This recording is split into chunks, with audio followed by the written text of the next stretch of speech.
Gynecology did not start to help women or to be an aid to women's health, but to control the birthing population of enslaved women.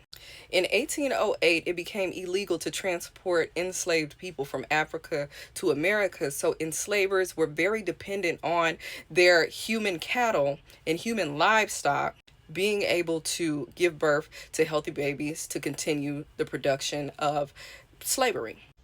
And Dr. J. Marion Sims, and I use doctor very loosely, began to experiment on 3 enslaved women with no anesthesia. Sister Anarcha, Lucy, and Betsy.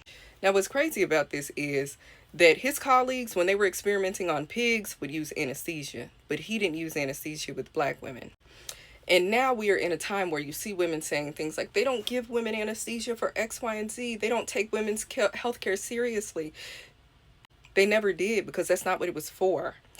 Enslaved women were utilizing the help of granny midwives to terminate unwanted pregnancies because people were being bred like animals.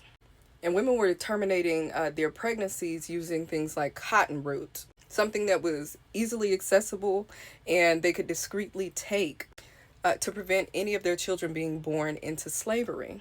And so these enslavers started to enlist the help of these physicians and doctors to try to mitigate women terminating pregnancies or losing pregnancies, because the conditions were obviously extremely inhumane.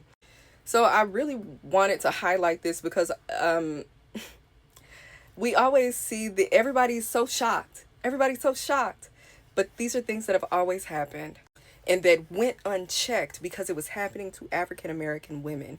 And now we see women of all races, all classes, encountering very similar things as it relates to healthcare in this country. And we wonder why. So whenever you don't check white supremacy or patriarchy, when it is oppressing one group because you don't feel like it directly affects you, you then, until you do right by me,